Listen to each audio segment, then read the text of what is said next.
And now we are joined by progressive activist Jordan Uhl. Jordan, thank you so much for joining the show. Thank you for having me. So for those of you out there that don't know, the military has a program dedicated to recruiting young children using video games like Call of Duty. And this is actually something we reported on at Breakthrough News back in June. But there have been some developments since then, mainly that people have been flooding the U.S. military streams of these video games, asking the question, what is your favorite U.S. war crime? Jordan, I think you might know a little bit about this. And then there was also a flowchart that surfaced recently instructing the military streamers who, keep in mind, these streamers are paid by the military to recruit children who are, fans of video games. This flowchart was issued to these military streamers instructing them on how to respond to this question about war crimes. And the responses weren't too strong, to say the least. Jordan, can you walk us through this whole saga? Sure. So this began in July when I noticed they were streaming a lot more and being prominently the Army esports team, which is a group of recruiters, like you mentioned. They were getting prominent placement on Twitch, which is a site that gets millions of page views every day. And to be prominently featured on the front page, you're reaching hundreds of thousands, millions of young boys who are like the perfect type of person that you would want to recruit to the military. So I thought that was very odd because this is video games typically aren't used in this way. So I went into their room, and in their chat I asked, what is your favorite U.S. war crime? And they had the term war crime automatically banned. I couldn't even say it.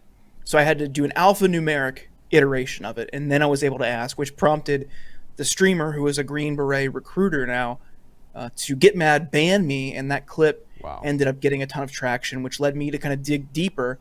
And as I reported out in the Nation in late July, this was being used as a recruiting tool, and the tactics they used were surreptitious at best. They were downright insidious. It was fake contests where they were telling kids you could sign this form and you might win an Xbox controller, when in reality it was a recruiting form. It was absolutely bogus. Jordan, you recently tweeted about some Navy streamers who were playing a popular game called Among Us, and they were playing with two users who had the usernames Nagasaki and Japan 1945. Obvious references to U.S. war crimes. And the streamer, he said nothing. He just kept playing with these people as if, it was no big deal. So what I gather from this is that playing video games with people who celebrate U.S. war crimes, who celebrate the only use of nuclear weapons against a human target, that's fine. But if you go in the stream and ask them, what is your favorite U.S. war crime, you get banned from the chat. I mean, this just seems totally hypocritical. Right. Yeah, it's disgusting on its face, because they knew even the history with streamers from the military on Twitch and that kind of stuff. So they were reveling in it. Not only that, they also had someone with they made in this game Among Us, you can choose a color for your character. They made their character black, and they named their character Gamer Word, which is a coded reference to the N-word. And when that person entered the game, they all laughed. So this is the type of people that the military is putting out front to recruit your children on Twitch. Right. Overall, it is unbelievably disgusting that they would do this. But on top of, so to your point, when they're banning people for asking about it, that is a legitimate, in my opinion, First Amendment question. Mm-hmm. That is a public forum. It is a government entity engaging with the public in a public space. You have a right to ask about that kind of stuff, just as you would counter recruit out at outside of a grocery store or in a school or whatever. You have a right to do that. That is protected by the First Amendment. And just like that, so too in the digital space, should you be able to ask these questions to a recruiter. As amusing as this campaign was, I mean, we're really talking about some sick stuff here.